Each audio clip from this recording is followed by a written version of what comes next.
Good evening, everyone. I don't need to say much, probably, taking the very warm welcome that we have just heard. But it is my duty, as the chair of tonight's event, to have the honor to introduce our main speaker for the evening. My name is Miria Georgiou. I'm the head of department in the Department of Media and Communications. And I am actually standing in for our dear colleague, Professor Bing-Chun Meng, who was supposed to be chairing this event, but she has been caught out in another continent because of her travel plans being delayed. Because she's not here, I'm standing here as a chair, but I want to share her own words, the words that she has warmly prepared to introduce Professor Banaji tonight. So, I want to welcome those of you in the room. I want to welcome those of you online. A special shout out for the MCD community around the world that I know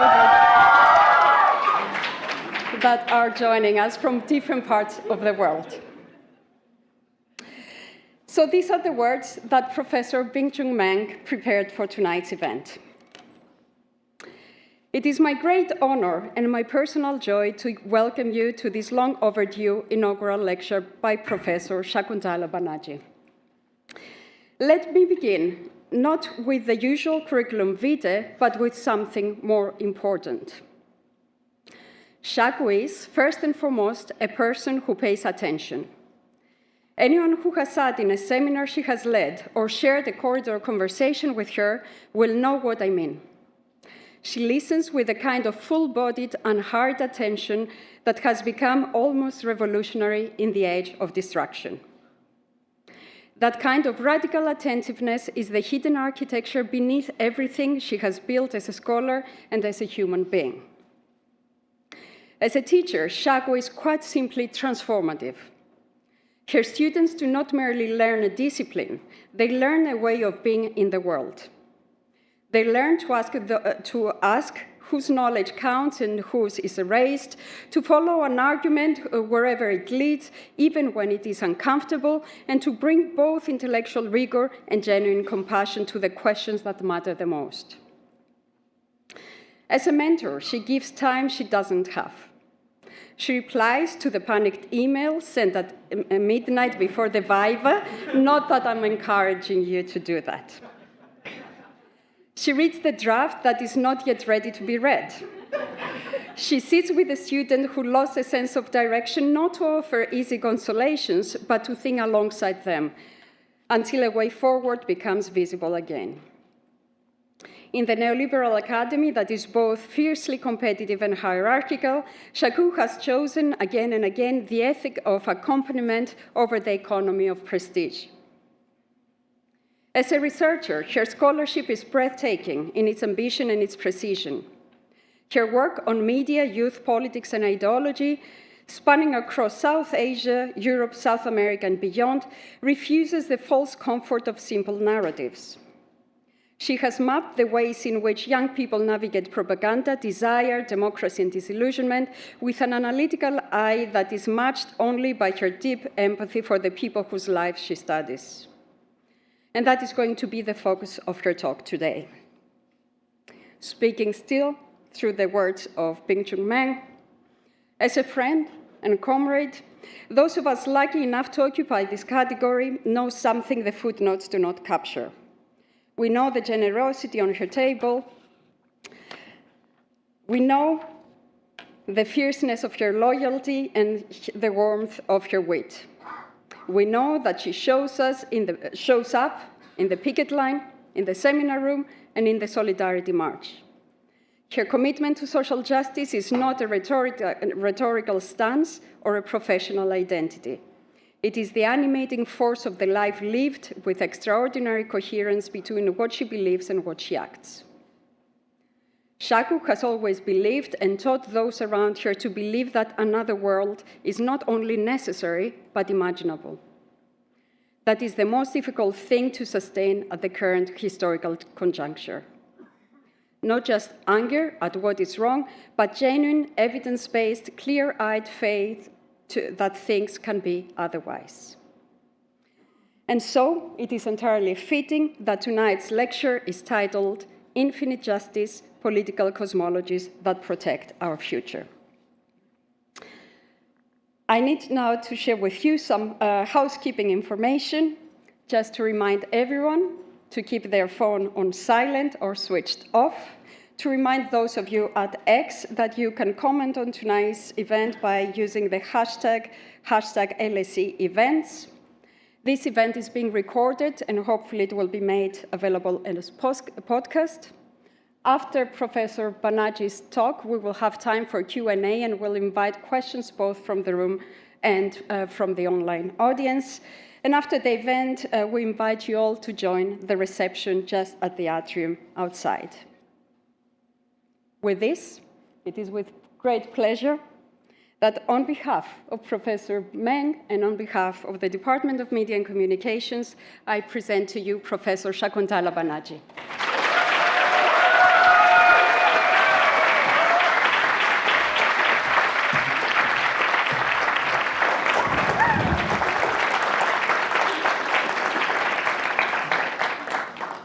Thank you so much. I feel like I'm in the room with my family. I am actually in the room with my family, and I'm also in the room and online with dozens, if not hundreds, of people that I hold very, very dear and whom I know are working away, beavering away to bring hope in the various communities that they're in. I found today's task quite a difficult task. I woke up at 3 in the morning one day when Luam was asking me to come up with a title, and I came up with this title. And then I regretted it for weeks afterwards, because it's something I'm working on and thinking about, but as the weeks passed, the world started drifting into worse and worse territories. More and more people were dying, and I had to try to make sense of what I had cut out for you and for me to do today, to try to make sense of a way through this that would take us beyond despair, beyond a sense that we are just having to survive, but that we can actually do something to make things better. So partly in honor of my own deafness and that of my deaf friend who's in the room, I write everything out on the slides. So I'm already apologizing that they're very writing heavy, but I will read them too. And if you're online and I go too fast, indicate and I will slow down. I wanted to define my terms to begin with. So let's start with cosmologies, and let's think about why I didn't choose philosophy or politics as an opener. In the last 5 years, I've had very intimate experiences of both mental health issues with the people around me, with my family, my own mental health, and also I've been into communities in the Amazon where mental health is treated very differently from the way in which it's treated in London.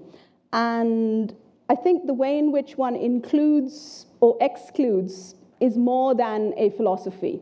It's a way of being, it's a way of thinking of the world and the earth in conjunction with humans. And so I chose the word cosmologies because these are ways of imagining relationships between human and non-human worlds across time and space. And I mean that also in terms of across time and space in our own minds, from the times when we're healthy to the times when we're not. Political cosmologies are material and immaterial ways of imagining our own being in the world and imagining how we can act on human society. And that's the politics of them. They can engineer and regulate or destroy and disorder relationships between people and between humans and other natural beings. I know that colleagues of mine in the LSE are very interested also in ecology and in protection of animals. And so infinite justice for me felt like a very appropriate thing to talk about as it stretches back into the past to honor and carry forward legacies of people who gave us this place, the things we are doing today. We're sitting in the old theatre, which was occupied in the 1960s. We're here with people who resisted war, with people who've marched every 2 or 3 weeks against the war in Gaza. And we're here for the future of our children and the future of the planet. And I think also infinite justice stretches beyond humans. For me, that's really, really important. It stretches to trees, which might seem mad. It stretches to earth, to animals, oceans, and all non-living beings. What it doesn't stretch to is the as yet unmade killer robots that Elon Musk would have populate the earth, which we no longer can live in. The three segments of my talk, symptomatic imperatives, listening, and political cosmologies, proffer just vignettes. So it's a flavor of the thousands of pages of transcripts from interviews that I've been doing over the last 5 years, and that not just I, but my graduate students, my former colleagues, people on projects with me have been doing across multiple different countries. And I've tried to include several from different countries, but inevitably, because we're here in the UK, I've represented a lot more of the young people from the UK, whom I really am so fond of and have been teaching for 33 years. So let's move then to symptoms, to diagnose the world in which we live. And I agree with Arundhati Roy, and the fact that she wrote this in 2002 says something so very sad about our time. There is no easy way out of the spiraling morass of terror and brutality that confronts the world today. How right she was, how right she continues to be, and my title is in honor of her as well. Tired and anxious all the time is a quote, not from one interview, but from 15 or 16 out of the 300 interviews that we've done so far. Tired and anxious all the time is the theme of more than 100 of the interviews that we've been doing. And we've been doing interviews with 18 to 30-year-olds. So if 18 to 30-year-olds are tired and anxious all the time, what about the rest of us? What about the 8-year-olds, the 12-year-olds, the 17-year-olds, and the 70-year-olds? How are they feeling? Neoliberal capitalism in its various racialized forms is just one of a long line of political cosmologies, which, like religious fundamentalisms, tries to convince us that there is no way out. There is no alternative because, according to the proponents of this political cosmology, anything else would be worse. But how could it get worse? Seriously, how could it get worse? As we watch buildings crumbling in beautiful cities, in amazing historical places, and in places where there are little children, how could it get worse? So to face that, one of the things I try to do, and which I think you all try to do as well in your own ways, in the different places you work in, is to exercise courage. Even if that courage is a courage exercised through real fear. I think fascist political cosmologies, like the ones that I refer to on this slide, many of which are propped up by the kind of work that people do at LSE, sadly. Protestations about how democratic we are, or how free our speech is, or how enlightened our philosophical underpinnings are really underpinned by tremendous intellectual cowardice, by false equivalences, which I've heard and read in the papers all over from esteemed institutions in the US, from here, from India for the last 10 years. Demonization of groups, othering, violation, incarceration, and mass murder. And I thought, oh my God, what a horrible, horrifying list, and how every single Instagram reel at the moment is made up of that list. One needs to exercise constant courage, and that means doing it as much at the dining table as one does it at work. And that's hard, because it means you have no break. You might go from a discussion of whether or not a genocide is going on, a denial of people's humanity, at work, to a discussion of whether or not it's okay to change your body or to be trans at home. And to take up that baton and to have those discussions all the time is exhausting, and hence tired all the time. But along came a savior, apparently. Neoliberalism found its latest hook, and its latest hook is AI. But are we lemmings? We evidently are. While useful to autocrats, as you can see, capitalist hype about AI has reached monumental levels of mendacity. So why are schools, universities, our university, lining up to buy Microsoft, Anthropic, and Google products? We need to be asking that question not just to ourselves, but to the people that are investing in these tools. I want to read you just a tiny little bit of this amazing World Economic Forum study on AI. Recent research by Cognizant and the Forum reveals that demand for digital skills such as AI, big data, and technology literacy is accelerating far more quickly than global supply. Lemmings. 94% of leaders face AI-critical skills shortages today. Reskilling and upskilling, redesigning roles around human-AI collaboration, embedding workforce planning into strategy cycles, and leveraging the full spectrum of HR levers are listed as 4 critical ways for leaders to navigate the skills paradox. Here we go with all the language. LinkedIn, dear old LinkedIn. LinkedIn's analysis of upskilling trends, get this, reveals that workers are also taking control of their own development, with the proportion of workers with AI skills having increased by at least 100% across all sectors since 2016. What have we been doing with ourselves in the last 10 years? Obviously, we've been upskilling ourselves with AI. But leading to more global crises is AI's thirst for water. And a UK government's own paper on this subject says that actually, if the data centers continue to consume water at the rate they're going, we will have drought across much of the UK within the next 5 years. You can go to these papers, they're all on the uk.gov online.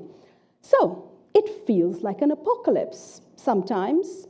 When my friends are ringing or writing from the continent, when they're writing from Portugal, where 3,000 firefighters were deployed against heat waves, where Hurricane Melissa, my other friends in Jamaica, destroyed infrastructure so severely that till now, 1/3 of the island still needs to be rebuilt, or flash floods across Pakistan, poor old Pakistan, which is always accompanied by all kinds of other fragilities. And it's always the poorest and the weakest who are pushed under by those floods.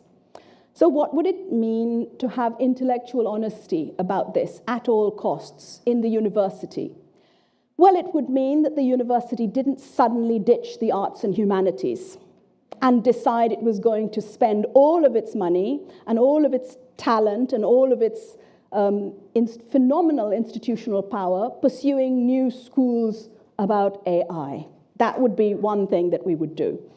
The conservative right, the far right, and the liberals, who fear that socialism would deprive them of their privileges, tamper with the language of policy, regulation, framework, and law, especially those that govern what can and cannot be publicly represented, read in classrooms, or said on the news.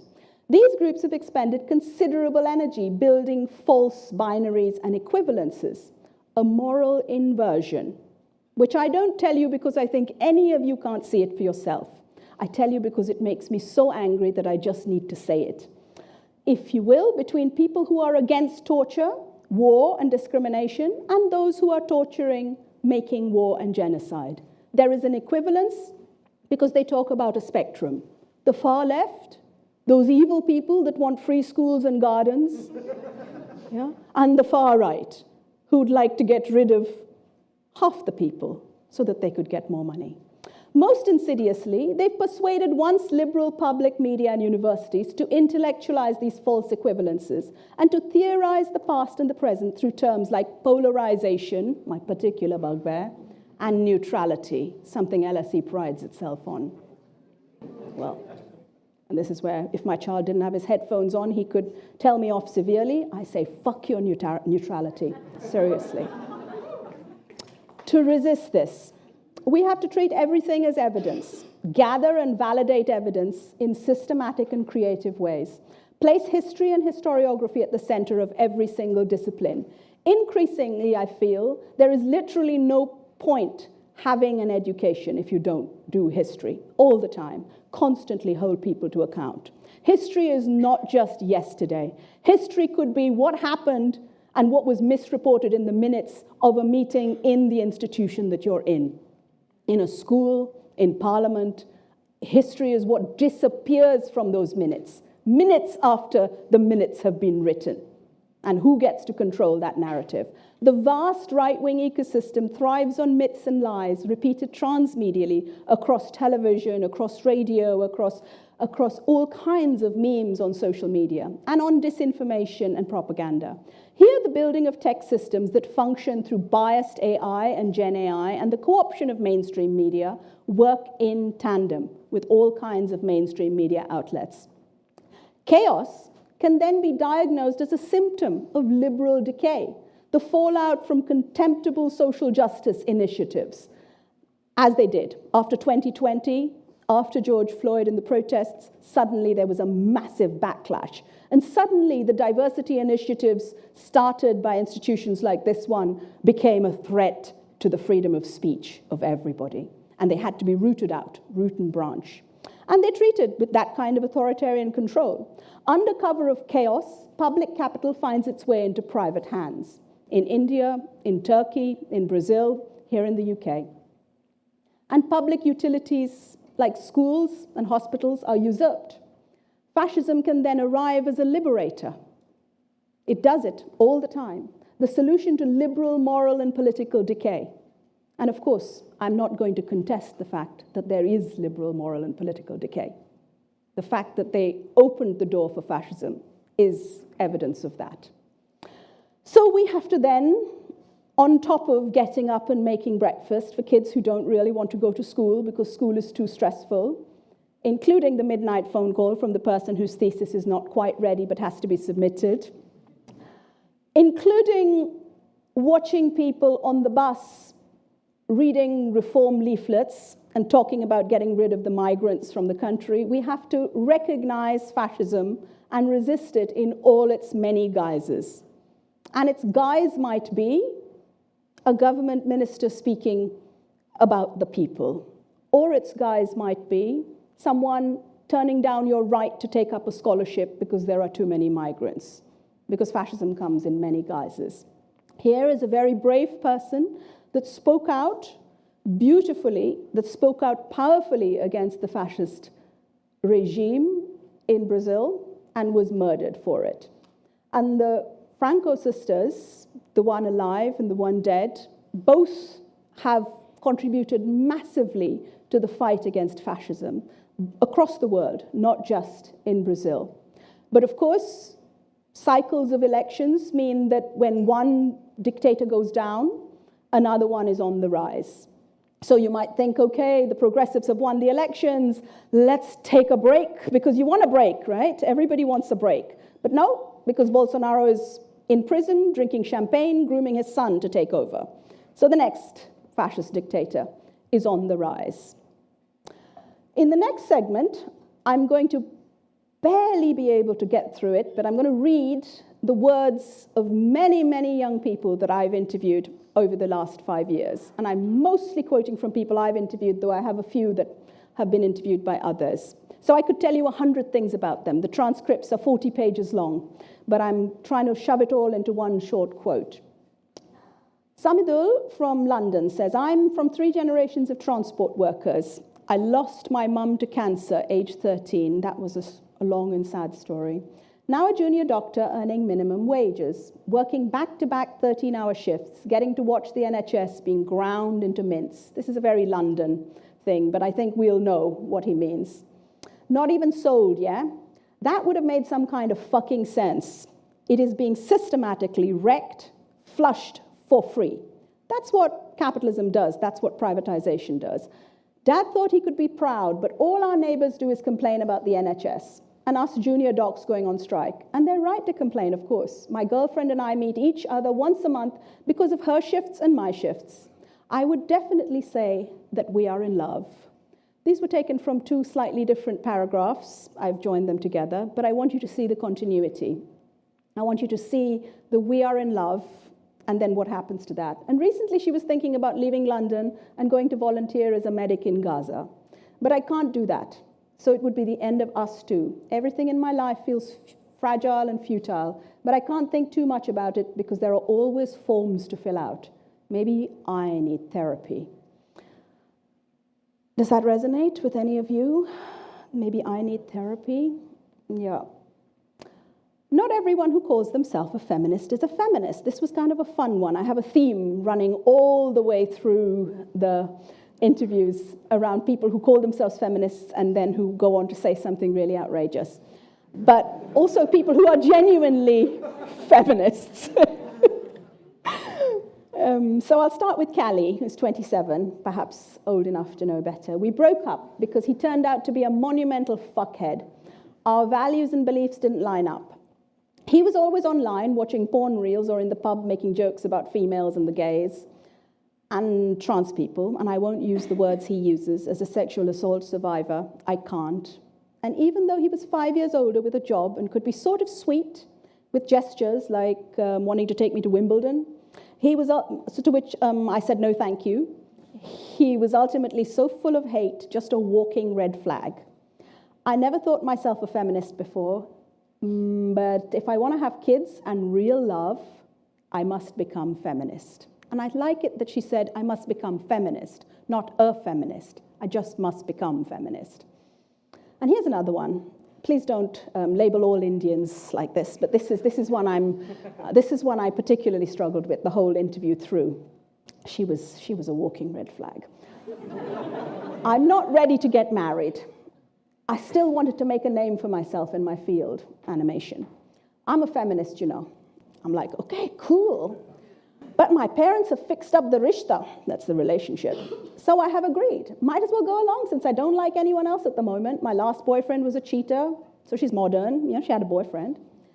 As for the boy, he's not somebody I would normally speak to, but he's in fact from our caste. And that makes my parents happy. They say I owe them.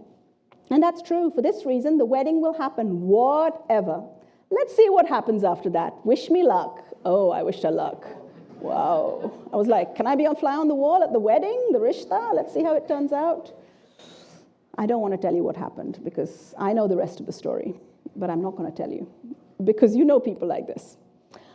So how does that connect to a hierarchy of hate? Well, her little slipped-in caste thing, you know, we're from the same caste, that's all part of what would have happened to her had she married someone from the other caste or another caste. So today in India, you can get beaten to death just for being Dalit or Muslim, a Muslim boy or man, or spat on or kicked to an inch of your life.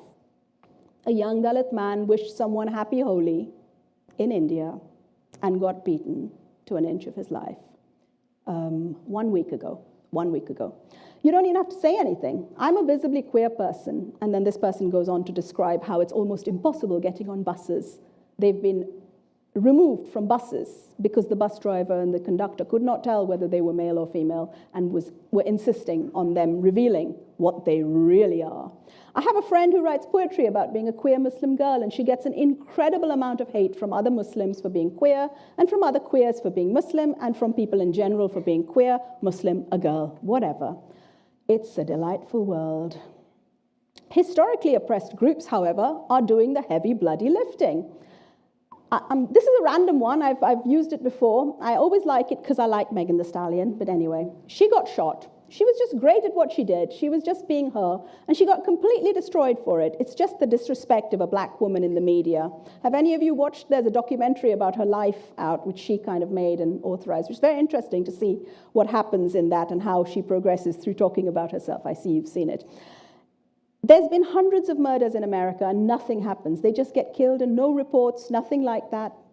This happens to black women and black trans women. So it's just the misogyny and the transphobia and all of that, all in one, really. And I wouldn't have a lot of my rights if it wasn't for black, queer, and trans people.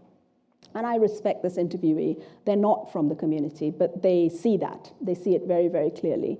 And of course, it continues. And India is trying to introduce an anti-trans bill, which is going to strip away even more rights from the most vulnerable people in the country. But of course, hey, since advanced democracies like France and the UK and the US are doing it, I mean, surely India must be advancing along the line of democracy by stripping rights from the most vulnerable people. They must have found out what the secret is. But there were also some hopeful things. Music allows me a sense of the future. We were, it seemed, there's a baby, a very little, sweet, gorgeous baby up there, Julia. I'm so happy to have my first tiny convert. We were, it seemed, in unending war. It was from 3 years old. Relatives, community members would just be gone in the morning where I lived. We got used to living without a future, but with much pain. Then when things changed, still quite recently, I was the most surprised because I had always subconsciously thought I will not be alive at 30. I had to make some decisions, and I chose to come to Bogota and make music. It doesn't pay so good. Sometimes it doesn't pay at all. But with music, it allows me to have a sense of the future. And Martin is 29, so soon to be 30, still alive, making music, and kind of free. He said he wanted to be free of capitalism as well, which I thought was really beautiful.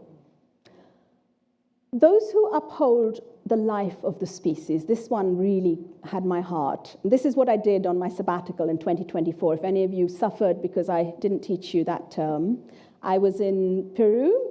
I was with very, very dear and loving former MCD friends, and they took me to the Amazon. And we went around, and I talked to lots of people. I talked to people in Lima, I interviewed people all over. And here's someone, Juanita, who's amazing, really amazing person. I got involved in the struggle for climate justice here in Lima to uphold the life of all the species. Now it's my full-time job and my life mission. My aunt and mother are curandera, so they travel much and spend months in the mountains. And I won't explain what curandera is or are, because she explains it really. And they've become involved in the struggles against illegal mining, while also supporting and helping the youth, including the tourists who visit Cusco, in terms of their mental difficulties and struggles. So they mediate between worlds in some way, between the plant and animal and human, and between the spirit world and the ancestors and us. In doing so, they teach them, they bond them with the land, with nature, and they bring them to an understanding of our connections in the universe. So, the future is an intergenerational work. I love this. I love this. I'm talking to young people who are telling me, I actually don't want my grandmother to have a phone because she's not teaching me all the wisdom she needs to teach me. She needs to be doing this. She needs to be sitting around the fire with me. Why is she scrolling on reels? That's deep in the Amazon jungle. Talk about wanting to educate the elders. And an international cross-border work, because these people work in Peru, but they also work with people in Brazil and in Colombia and in Ecuador. So there's a real cross-national work, and a lot of them speak Quechua, but they also have translators who speak Spanish.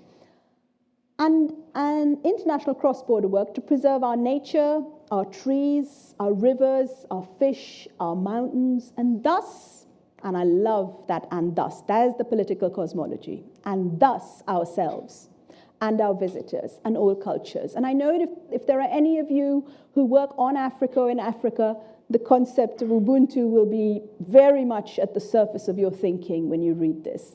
It is truly beautiful to me that this person, completely unprompted, told me all of this. This one's really going to hit home. It isn't from an LSE student, but it is from someone who could be an LSE student. And I love her. She's a wonderful person. The only moral thing to do when witnessing genocide. I had a bougie life till now, a fab life. Friends, cats, my school was the best. My brother works in finance. It's a bougie life. I did worry about my grades during COVID and about climate change, but I didn't do anything. Then I did risk arrest. I couldn't have lived with myself if I hadn't done something about the shameful horror our government is supporting in Gaza. The only moral thing to do is to speak out against the misleading reports from British institutions. Now, she's not a sociologist. She's studying to become a primary teacher. The media, the BBC, about everyone there at the demonstration being anti-Semitic, and about every Palestinian child there in Gaza going on to become terrorists. My parents are pretty basic British people who used to vote Conservative till COVID. And she really rolled her eyes. She did a proper eye roll, yeah. I know, they voted for Boris Johnson. I look at the kids, I feel like it could be them, those poor little faces covered in bomb dust. It could be them, and who would I be then? I'm quite a basic person. I love she says that twice. A lucky person, never too bothered, but I am now. We have all to change things now, or we'll wake up one day and we are Nazis. We are monsters. I really genuinely think that has already happened, but there's still hope, hopefully. Now to China. I had the most amazing, brilliant research associate working with me in China. How, if you ever watch this, your interviews are amazing and wonderful. They're better than mine. So this was an interview with my doctoral student, Hao, and Bingchen's doctoral student, who's been working with gig workers as well as with people who work in big companies. And this is just one of the many amazing interviews he did when he was working with me on the project. So this is a young gig worker who expounds on the extreme distress, both of the heavy work that can be involved in short-term contracts that are necessary for him to eat and live, and in the long periods of homelessness, hopelessness, and self-doubt that ensue when no gigs are forthcoming. This is an individual who has tried everything, and I mean, I went through all 50 pages, and he's tried everything, who has not got any family that they can fall back on and has to be totally reliant on themselves at a very young age. Now I do gig work. Only when I get a part-time job opportunity can I earn money. If I don't get an opportunity, I have no income. Sometimes I don't have money to sustain my basic livelihood. But what can I do if the job is not an ideal one? It's like in my case of setting up and moving a stage. A piece of wood weighs about 80 to 90 catties, and a catty is half a kilo, so you can figure that out. He's moving pieces of wood that are about 50 kilos. I should move them for maybe 8 hours without any stop to survive. My whole body is soaked. My shoulders are red, my hands are covered with calluses. When I stop, my hands are all trembling just for that measly 180 yuan.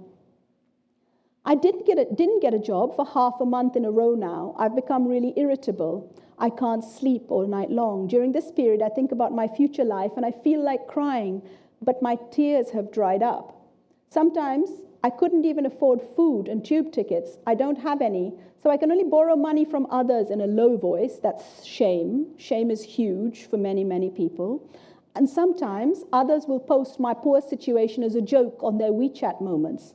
I have also lost confidence in myself, and I have scolded myself for being such a waste. That's what neoliberalism does. It infiltrates your mind. It makes you think that you not being able to get a job, not being able to survive, is all on you. There is something wrong with you. If you only changed yourself, if you only fitted in more, if you only worked harder, if you were more brilliant, if you did one more course, if you did 4 more internships, you'd get the job, right? It infiltrates you in that way. But what else can I do when life has to go on? I'm very sad at this moment without orders. My hair has turned grey. This is someone who's in their 20s. And I can't sleep at night, just tossing and turning again and again. So that's a very sad interviewee. And we have, myself and Hao, hundreds and hundreds and hundreds of quotes exactly like this one. Not just from China, from India, from Colombia, from Peru, from the UK, from South Africa, from Nigeria. We've got quotes just like this one. So there is a thread about work running through the interviews. Here is the stage that he built, alone by himself at night, carrying 50 kilos at a time. The AI-ification is supposed to make all of this go away and help us so that we no longer have to do any of this heavy lifting. Now, says someone, Devon, lovely Devon, I've been looking for jobs and there's zero, which is, I mean, it's the AI boom, right? Everything is smart this, smart that. You think they want computer scientists, but maybe they already got AI to teach AI. But don't worry, I'm going to succeed, even if I have to listen to racist customers and managers, till I find my dream job. Now, I could have written a lot about his dream job. His dream job is to build an app which helps humans to talk to their pets and to other animals everywhere. And he's been called in to work on museums and museum artifacts, which I think is beautiful, but it's gig work again. Or I'll train to teach maths and computing. I'll have paid off my uni debt by the time I'm 50. He was a happy chappy. I've noticed a shift in my mind, says Ida. This is another one I've used a lot in my various talks, but because it's just so, it makes me feel like this is me talking when I was 26 years old. If I lived now, this would be me. I've noticed a shift in my mind, the way in which I regard things that come up on my timeline with suspicion. Images and stories. I have this violent vomit reaction when I see one of those ChatGPT-style emotional manipulation shit with hundreds of stupid sentences under a title like, I didn't know I was burnt out until this happens. And then at the end of it, it's click on the link and you can buy the magnesium cream that's going to make your life so much better, okay? Or my husband is now a woman and I'm leaving, why I decide to join the anti-trans movement. Yeah, my mother and aunts, they just eat it up. They forward it to each other on WhatsApp. Here is a theme emerging about our fucking generation, the 50-something-year-olds who are so amenable, not just to misinformation, but to hate, so amenable to it, right? So they forward it to each other on WhatsApp, even when the person seems really sincere. Seeing that word salad sponsored content, you know what I mean? The 3 staccato sentences, it was not this, but that. And then, you know what I'm talking about. It makes me sick to my stomach. I want to peel my eyes off. I want to stop myself from having watched it. But unfortunately, having done so, it's impossible to change. Sadly, next morning, like magic, my phone is in my hand again. Because yeah, looking for jobs sucks, but it's unavoidable. And this is the bit that I really thought was good. The phone is a gateway drug for older people as well, not just for younger people. It's bad. So I'm winding down this section, and I'm going to move on to the next one in a minute. Miria will be happy to hear that. But I wanted to end on a slightly lighter note. So lifelines. What are the lifelines of the 18 to 30-year-old generation now? Well, that's why in all this rubbish, internship, gentrification, me and my ends hanging onto our joys. This was a hard interview for me because I didn't always hear the words, but vibing to tracks, yeah, you get that? Some of you are down with this language. Watching Sinners. Who's with me? Watching Sinners? Okay, stroking this cute little goddess, a cat. And I gym and I run a lot in nature as much as I can, near water if pos. Do people really talk like that? He really talks like that, if pos. She talks like that. Oh my God. Anyway, because if I don't, mental health nosedive. Okay, so I think some of you may be also runners and you know what it's like if you haven't gone to the gym and you haven't done that, suddenly you start feeling really shit. So that's a lifeline, right? Running, water, cats, nature. Good. You maybe don't understand how hard it is always hassling over money, always short, never knowing if mom has enough for rent or Nana can heat her flat. I found it really sad that Jack thought that I did not understand what it was like always hassling for money. I could have said to him, but I didn't because I thought it would have been actually overstepping to say, actually, I do know that's what it was like for me at that age too. But I didn't want to say that because that's not what it's like for me now. And that's what he was talking about. That's why we can't leave for college, even though we know there's an out for gay lads here. Insta has been a lifeline, a literal lifeline. Okay, so I was talking about how bad the internet was and the phone is a gateway drug, but I want to emphasize this now, since the bloody, lazy, stupid government has started thinking about banning all social media for young people, right? Insta is a lifeline.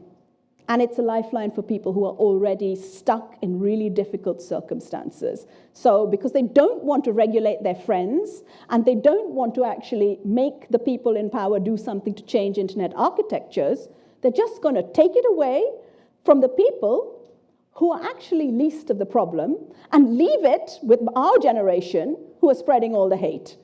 Make that make sense. My mom is always bugging at me to have babies. That's our generation, right? Bugging at me to have babies. What for? To sit at screens for all the days and nights like I do? I don't want that. But I will always have cats. My cats are worth living for because they know how to live. They insist on it. I thought that was bloody poetry and philosophy all rolled into one. Cats are the future. Sorry to the dog people. I totally get it. Cats are the future. So, it is very tempting. I think I have 15 minutes left. Yes? It's very tempting to think that all is lost, that nothing can be done, that we just have to accept the little tiny rays of sunshine, the cats and the dogs and the water and the running, and we don't have anything else. But the whole point of considering the political in a cosmological sense, of being able to name political cosmologies, is that we should be able to distinguish between the ones that have brought societies we inhabit to the brink of ruin, and now at risk of doing something that many editors of mine have complained about over the years, which is just repeating long lists of things. I'm going to repeat a long list, right? So what has brought us to the brink of ruin in a planetary sense? What has brought us to the brink of ruin? Settler colonialism. Look at the streets of beautiful Tehran, Baghdad.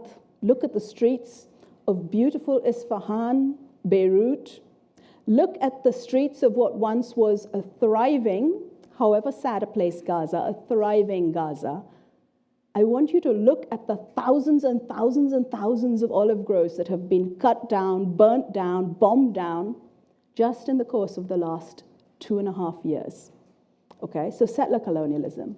Not in the past, not way back 100 years ago, today. Patriarchy, what do I need to say? I don't even need to say the word Epstein, right? But you get it. It's everywhere. Racial capitalism, religious and secular authoritarianism, the thirst for dominance over the human and non-human world, it's everywhere. They're building data centers everywhere. The lust for fossil fuels, no one can see their hand in front of their face in Bombay at the moment. The data center is pumping out so much filth, but no one can see, no one can breathe in Tehran because they've just bombed the oil wells. So pick your poison. The autonomous missiles, which I am more and more and more scared of, more and more concerned about, the autonomous missiles which aren't really autonomous. So you have to ask yourself the question, pick your poison. Did the Americans decide they were going to bomb a children's primary school? Or were the Americans so fucking stupid that they let an autonomous weapon bomb a girls' school? You have two choices. One of them is a cover story, the other one is the truth, and both of them lead to the same place, which is no one in the world should be following these guys. No one. Not our government, certainly. So the sale of everything, the rush towards eugenicist tech, and we need to distinguish between all of those and the ones that are staving this off and offer sustaining visions. But I digress just for 20 seconds here to say, very sadly on the left, we're really busy fighting each other. Yeah, too busy to be distinguishing between these things. So we're asking questions like, are you a neo-imperialist fascist because you support Ayatollah Khomeini? Or are you a this or are you a that? You're fighting within the left. Witness Susan Abu Hawa and Mahmoud Mamdani's son fighting in public on Twitter now. Really sad. Really, really sad. The baby agrees with me that it's really, really sad. So I come to the end of the talk. The last 15 minutes is going to be what can we do differently? Who can guide us in this? Cosmologies of infinite justice care about both human and non-human worlds. And I want to make it absolutely clear that these are not just woo-woo, the spiritual world. Shaku's been dabbling in all this literature about underground root systems communicating with each other. I mean, fucking Marx was saying it, so it must be okay, right? Capitalist production disturbs the metabolic, I like that, metabolic interaction between humans and the earth. What is that? Was he woo-woo? You know, like all of you capital scholars, all progress in capitalist agriculture is a progress in the art not only of robbing the worker, but of robbing the soil. All progress in increasing the fertility of the soil for a given time is progress towards ruining the more long-lasting sources of that fertility. Right? If I hadn't told you this was Marx, and you'd heard the word fertility twice, you could have been forgiven for thinking this was some kind of Instagram influencer, right? Who's trying to get you into, new age living. Capitalist production, therefore, only develops the technique and the degree of combination of the social process of production by simultaneously undermining the original sources of all wealth, the soil and the worker. That is us, our tired, anxious selves. A Cosmopolitics of Relation, one of my favorite writers, Malcolm Ferdinand, who has, I could have quoted 1,000 things from this beautiful book, Decolonial Ecologies. A Cosmopolitics of Relation, of restitution and reparation, totally different things, restitution and reparation, of transgenerational justice requires the recognition of the legal status of ecosystems, animals and non-humans. For me, that is how I am a Marxist, to say this. It is not that I have moved into some new age spiritual realm. That is my Marxism, to be able to say that The earth also is a worker, and we are working it to death. And the preservation of the world between humans and non-humans. If the imaginative work of creating new worlds feels difficult and overwhelming to you, that is because it is. It is. So many people I know have ended up going to work for a bank. Yeah? And then they drop me a little email, and I love them so much for doing this, because I appear to be the moral conscience holder of a lot of my old MCDs. And they drop me an email and say, I'm really sorry, I'm hoping that in a few years I won't be doing this. And I'm like, my God, I love you. I understand why you're working for, fill in the blank, whoever it is you're working for, big company. You have to pay off those debts. I do understand that. Because it feels impossible to get out of the situation. And this beautiful book by Rupa Maria and Raj Patel, any of you read it? Inflamed. It's an amazing book. Because repeatedly and all through the book, it uses really rigorous research and evidence to talk about what is wrong with the body, what is wrong with the earth, what is wrong with medicine systems, what is wrong with healthcare, what is wrong with the doctors, you know, how we are all dying slowly. Deep medicine requires, they say at the end of the book, because obviously you have to read through to get to the tiny bit of hope at the end, a new cosmology, one that braid our lives with the planet and the web of life around us. Strange, isn't it? I felt like I fabulated these things after coming up with this weird title for my talk at the end of the day. No, I didn't Google who has talked about, cosmologies. I just stumbled upon this at the end of the book, long after I had already given in that title. The anatomy of justice stretches from the hospital to the forest. There we go, from the hospital to the forest, from the ocean to the school, from the prison to the sky. I found that very beautiful, but the book itself is much better. It really is a braided tale. Seeing, representing, and perhaps knowing, Eduardo Cohen's work is really fantastic. I know that some of my students are sick of hearing me say this. They've even read the book cover to cover, and they love it. Seeing, representing, and perhaps knowing, even thinking, are not exclusively human affairs. Attending to our relations with those beings that exist in some way beyond the human forces us to question our tidy answers about the human. And no, in my beautiful film class, I'm not talking about ghosts, although I do sometimes talk about ghosts. I'm actually talking about the non-human world. Eduardo Cohen, in asking whether and how it is possible to access how forests think, not just if they do, explores the possibility of trans-species intimacy. Now, this sounds like the beginning of a really terrible porno, and I promise you it is not. It's actually a political cosmology. It is a project of justice and restitution.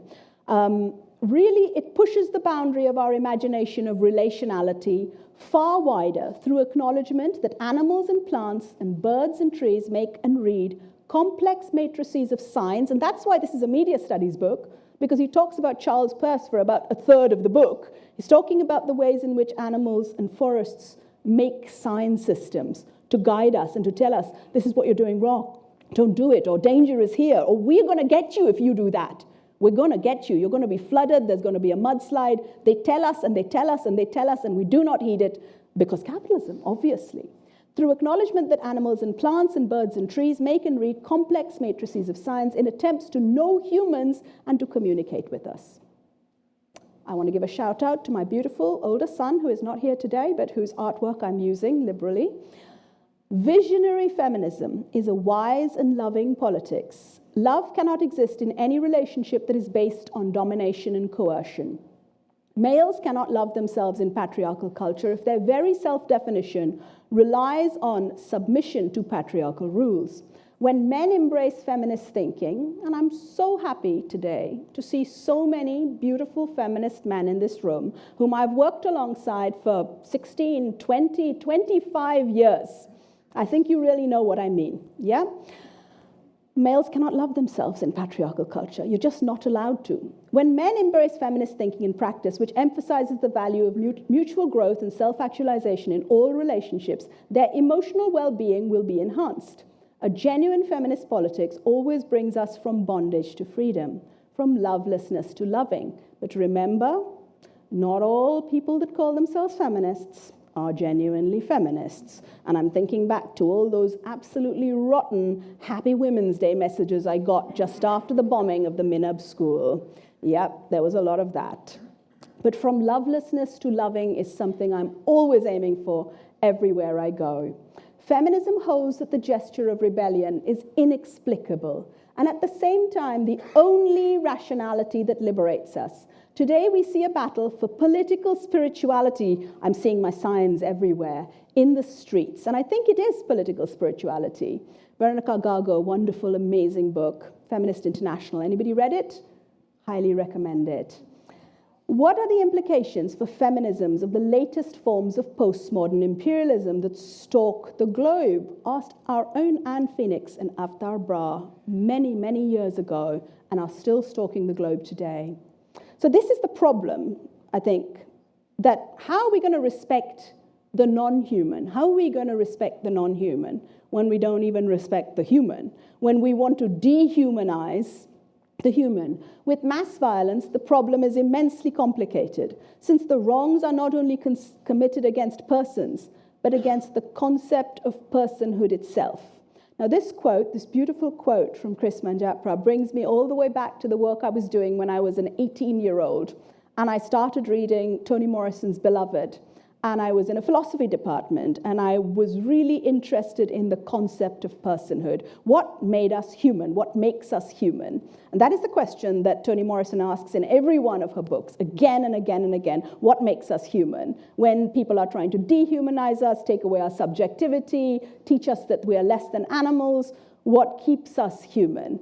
And it's a really important and difficult question. But I want to put that question on pause for a minute. My last slide will come back to it. I want to talk again for a minute about what makes us human, but I want to do it in a practical way. I love this poem by Nikita Gill, which takes from the words of James Baldwin, although AI, for all its skills, told me that this was a poem written by James Baldwin, so obviously it doesn't know everything. Every bombed village is my hometown, and every dead child is my child. Every grieving mother is my mother. Every crying father is my father. Every home turned to rubble is the home I grew up in. Every brother carrying the remains of his brother across borders is my brother. Every sister waiting for a sister who will never come home is my sister. Every one of these people are ours, just like we are theirs. We belong to them and they belong to us. That is what makes us human. Last 3 minutes. In an account called I Teach English Poetry, published posthumously in his collection If I Must Die, Rifat Alarir describes how his tough love for his students made him something of a feared and respected figure, still trying to protect his students and to challenge them to write poetry, even as his family and his home were being bombed. His love for them and theirs for him only grew stronger, until one day, as he recounts, I was queuing at the bakery, and one of my students insisted on giving me his place. And I insisted, never, because Israel has made everybody equal. He's killing everybody, making everybody suffer almost the same. I would never take your place. I learned from this student the beautiful gesture of offering me his place, because offering me his place meant I could save an hour or more. And sometimes you could queue for 2 or 3 or 4 or 5 hours, by the way, and when you get close, they run out of bread. So that's a big sacrifice. Later on, I met another student of mine. I was queuing way ahead. He came heading to the back of the line, and I met him, and I insisted on giving him my place. As a reaction to that student offering his place, he refused. But again, the gesture, the message was there. I'm sure he would do the same for others. You know, learn by example, by role models. That is being human. So, what if we start and end with that injunction? We choose our world, and the world chooses us. We are involved with the world and others in an inextricable tangle, and the others include non-human beings. Your freedom cannot be willed without leaving behind its singular relevance and without willing freedom for all. Thank you very much.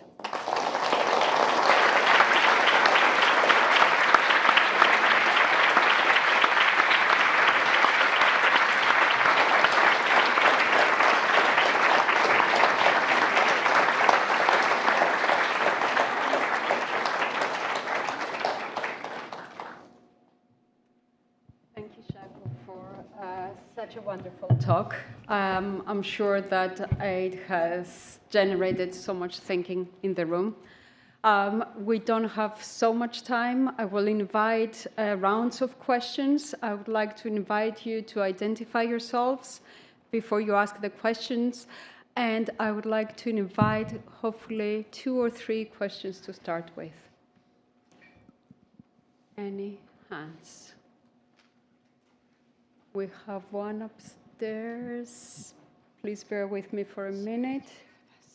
And one here. We have a 3rd question. Okay, let's start with the person on top there, and we'll take all the 3 questions together. Yeah, of course. Hello. Thank you so much for this great lecture. My name is Andy Tay. I used to be a media communications development student under Shaku. I just want to circle back to what you said about the importance of history and acknowledging the historiography of cultural narratives and how that is important in order to inspire inclusive and less fascist political futures.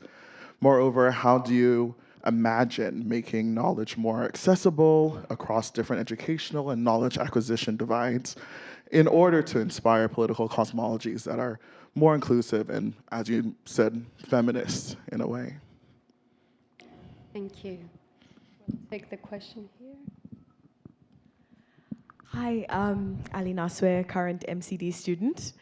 Thank you for that wonderful lecture. I really loved how you brought in so many different writers and authors, from Arundhati Roy, who's one of my favorites, to James Baldwin, and even including The Art of Your Own Son. And I wondered if you could speak more to the role that you see art playing in infinite justice, in reimagining the world. You know, even just thinking of Beloved by Toni Morrison, like I often feel like when I read Morrison's work, like I'm sitting at her feet and learning so much and taking in so much. So yes, I'd be curious to know more about how you see art fitting into this. Last question for this round, please.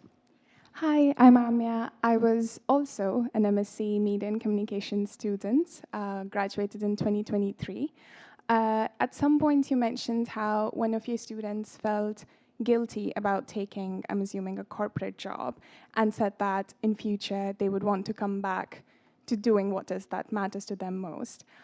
I'm in a similar boat, doing a very corporate job. When I was a student, I also wanted to do so much and write so much about stuff that mattered to me, but money is, you know, something that we all need at the moment.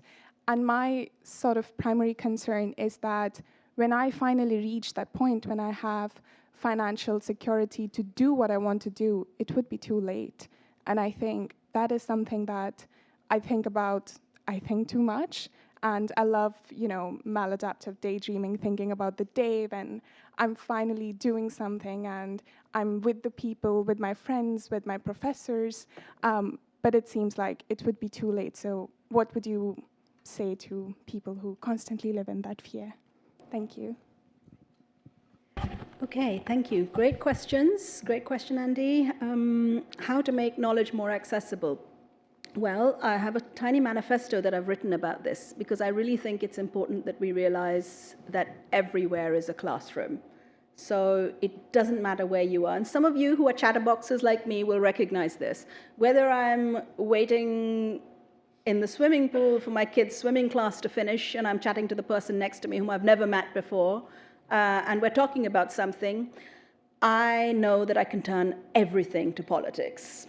Everything. You know, like, okay, so why has the cost of such and such a thing, which is supposed to be really free or cheap, gone up so much? And they're like hooked.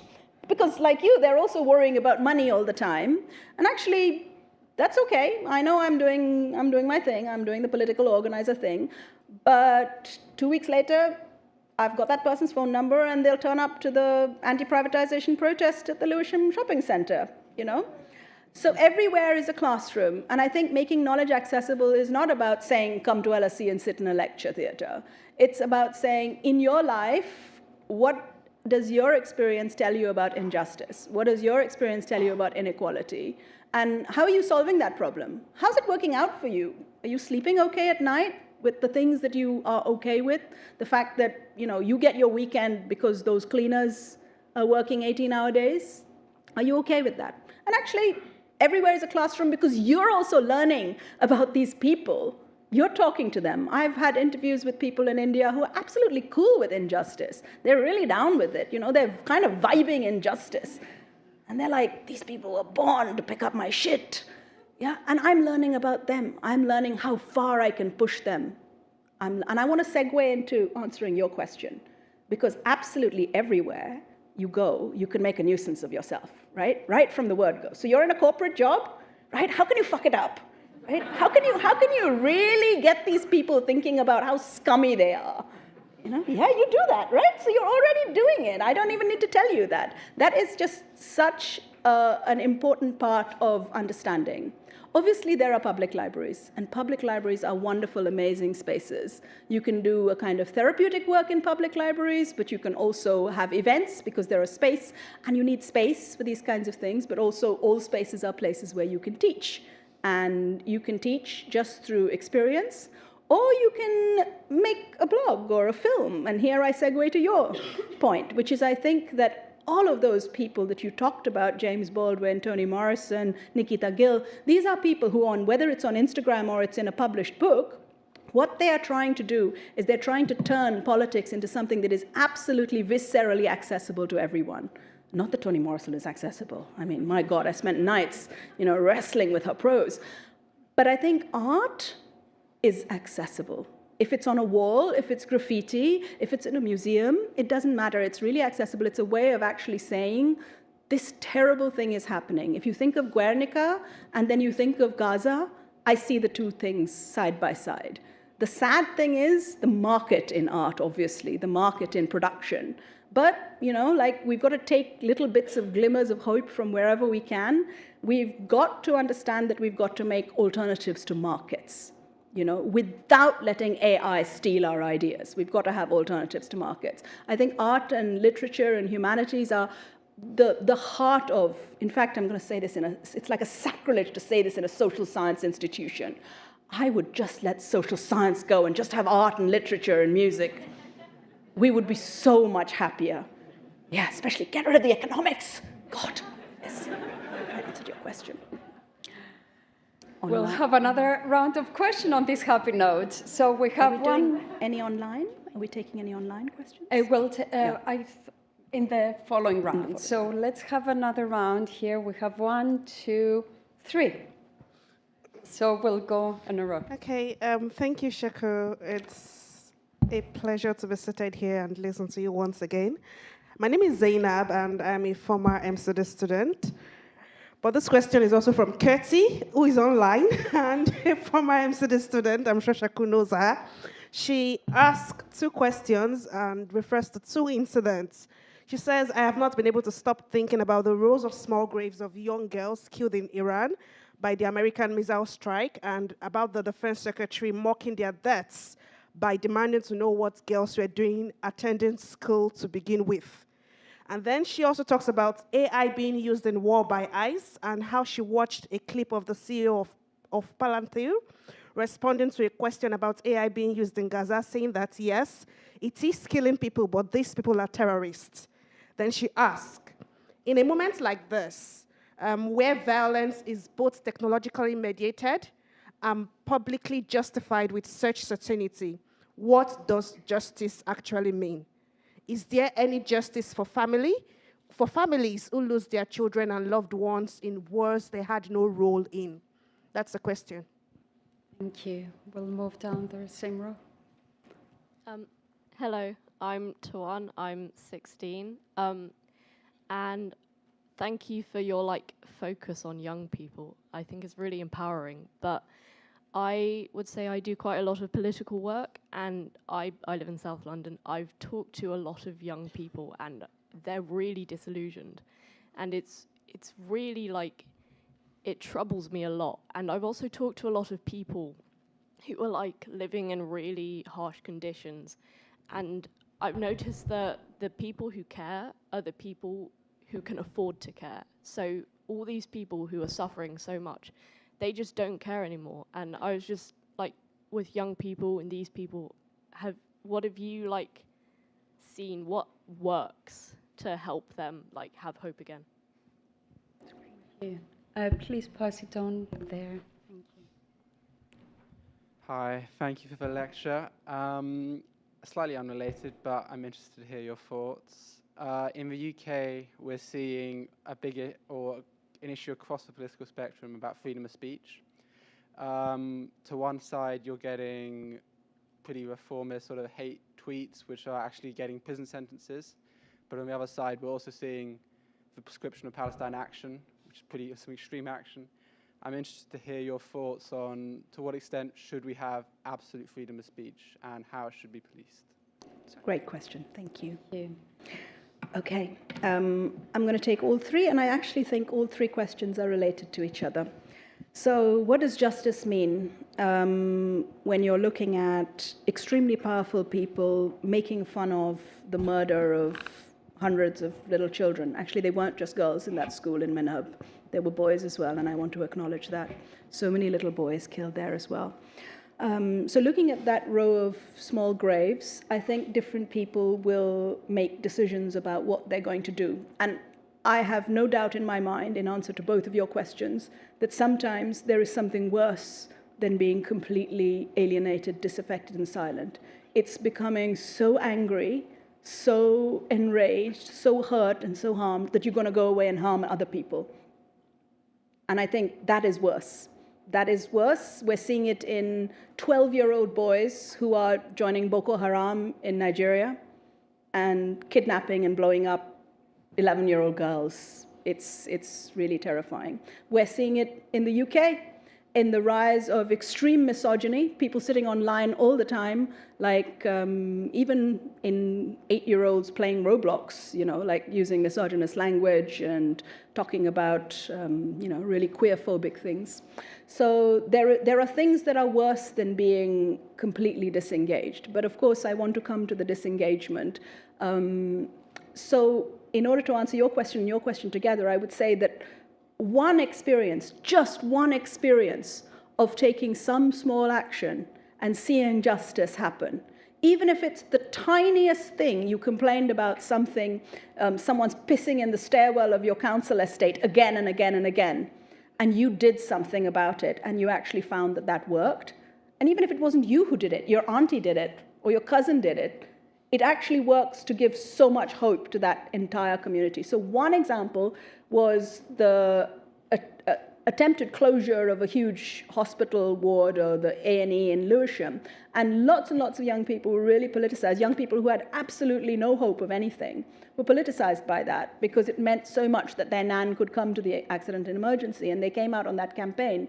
I don't think that how they are now, that disaffection is really bad. For years and years and years, I've talked about this in relation to politics. Zhang Yao uses this beautiful phrase about disaffection, that it's a kind of protective mechanism. And they are waiting inside to emerge.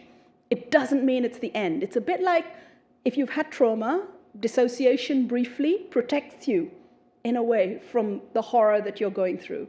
But at some point, if they have even one experience or one brush with something that looks like hope, it'll open up into something else. I don't say that'll happen to everybody, but I have actually watched it happen to young people in Southeast London. So I don't think it's just the people that are privileged that care.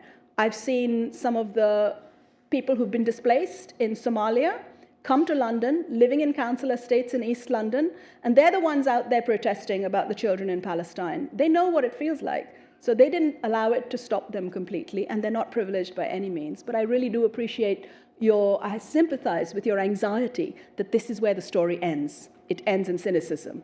It ends with them doing nothing.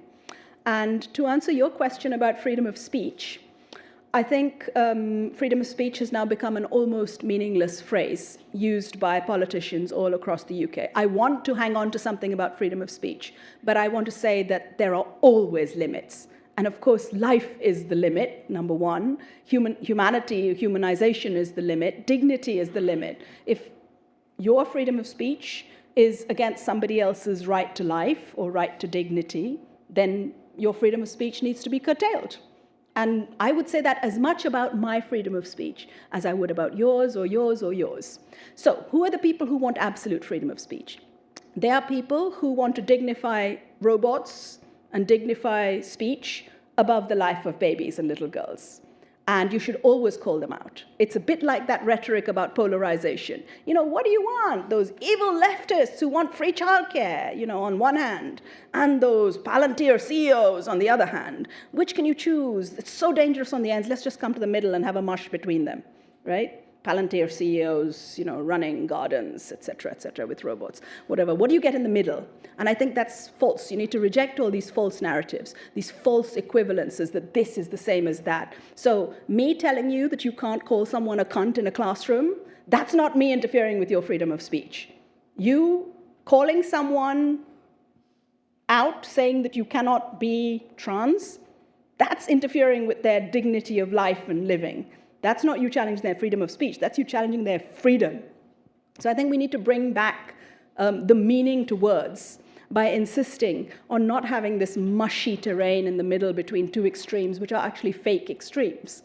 I don't know if that speaks to answer your question, but it's an intellectual challenge. Whether you're 12 years old or 16 or 28, it's a constant challenge to do this. But freedom of speech, who says that freedom of speech is the ultimate freedom? Freedom is the ultimate freedom, you know? And you don't need hate speech if you've got freedom. Thank you. We will take some questions from the online audience now. Please go to the back. So we have some questions about feminism. Shaku, what does feminism mean for you? A question from Sabine from Botswana, former MCD student. Can you share a little more on your thoughts on the pushback on feminism, especially amongst young women? And what are your thoughts on feminism and personhood from your interviews in Peru? Are those three separate questions, or was that one single question? Three separate questions.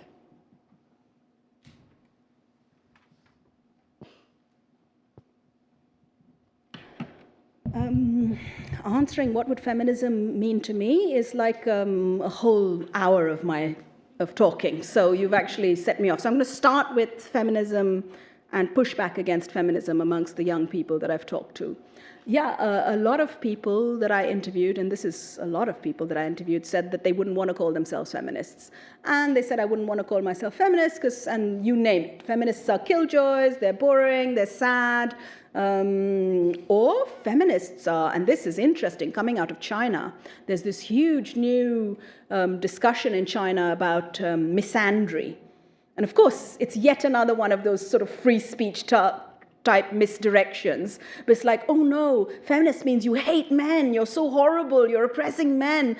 Shouldn't the young men have a right to come back? And actually, sorry, no, it's still the same old misogynists who are oppressing men. But explain that. Explaining that takes time. It takes a lot of time, which people don't have necessarily in a quick online discussion. So there is a lot of pushback against feminism. But I think actually there's also a generational divide between three different generations, especially in China, but also in India and here. In China, you've got a socialist generation of women who fought in a revolution and who had experience of socialism. And to them, young women saying, I want to grow my hair long and I want to have lipstick is not feminism. So their refusal to recognize certain young people's gestures as feminism is causing those young people to say, oh, fuck off then. I'm not interested in socialist feminism. Yeah, I'm going to be whoever it is that says I'm allowed to be like I want to be, that person has got my vote. That's my feminist. You know, that's my icon. And I think that's really troubling and really upsetting. So I think feminism and personhood in Peru, a lot of people in Peru didn't talk about feminism. That was really, really stark to me, nor in Colombia. It was not a discourse there. There was much more of a discourse about personhood, humanity, human beings, peace, wanting to be a peacemaker. People didn't talk about feminism explicitly, and yet almost everything they said and did was about it. And I think partly that's to do with the legacy of religion.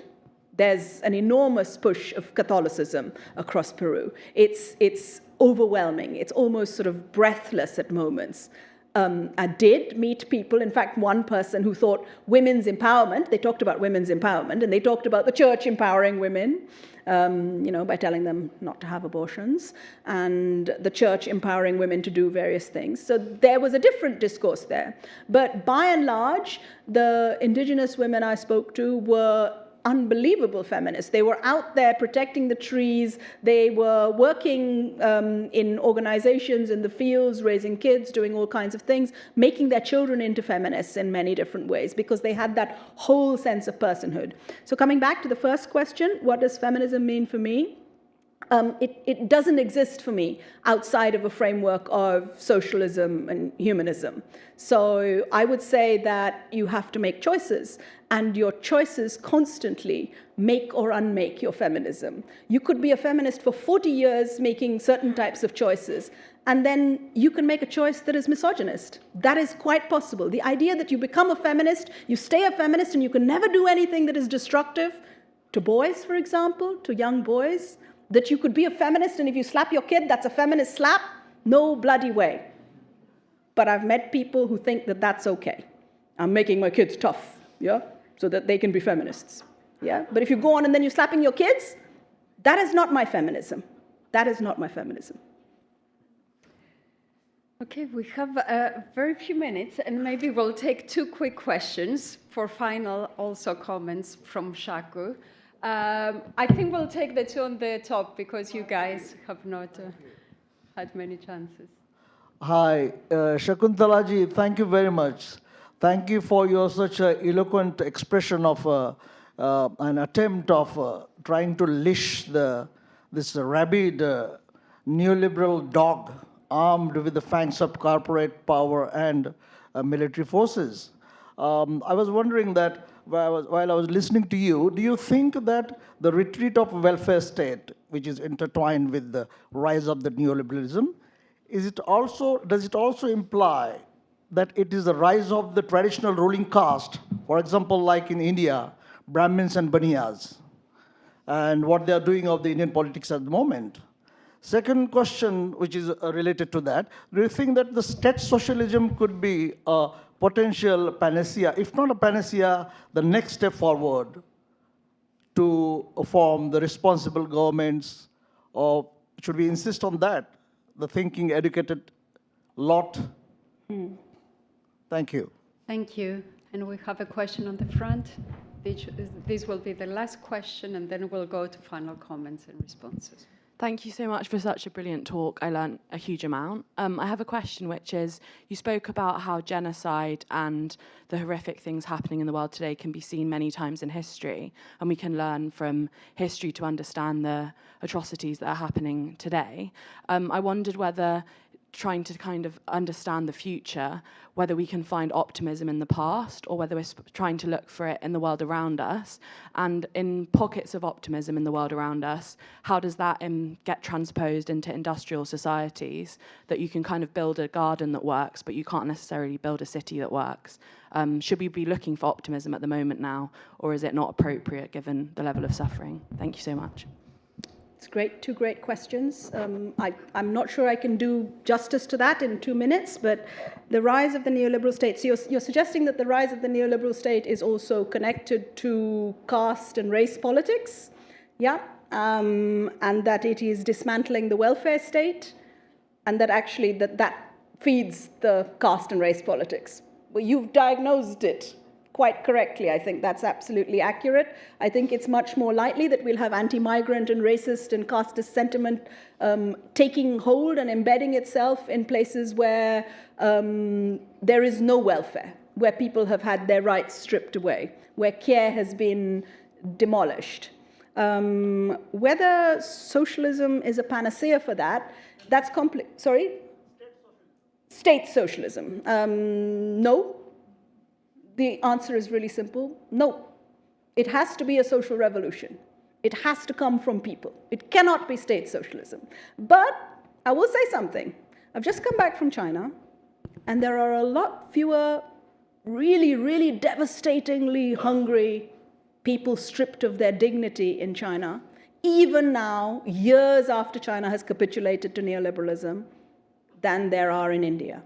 So state socialism, I mean, I'm saying no, but I'm not going to knock it as a way of getting somewhere else, okay? I think at times, and therefore I will call for nationalization of everything here in the UK, not straightforwardly nationalizing it, but nationalize it with communities, understand what's going on, cooperatives. Yeah, and if that's what you mean by state socialism, then maybe it has a role to play in getting us there. But we'll never get anywhere without a social revolution. I think we really need that. And that means dismantling caste, patriarchy, and race at the same time, which means we need our socialist feminists more than ever before. To answer your question, can we find optimism in the past? 100%. We absolutely can. We absolutely can. But are we willing to listen to what the past is telling us? I really don't think we are. We have at LSE 3 towers, which are named after very famous suffragettes. Do we recognize those towers? Yes, we all do.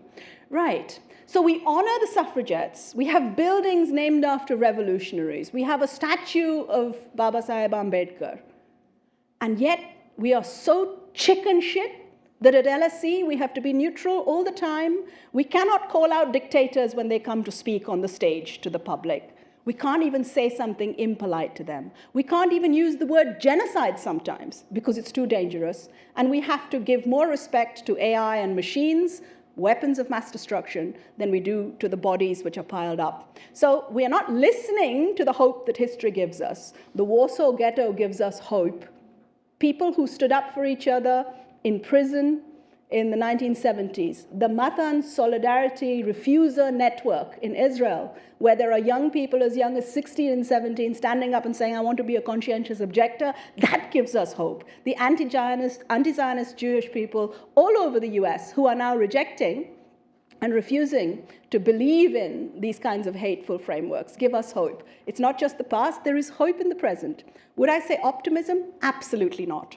Because stacked against us, there are billionaires who own almost all the media. And that's why in a media studies department, I'm really, really interested in political economy. I think we need to study where the money is and just go and do something with that knowledge. I was going to say blow it all up, but I got scared at the last minute.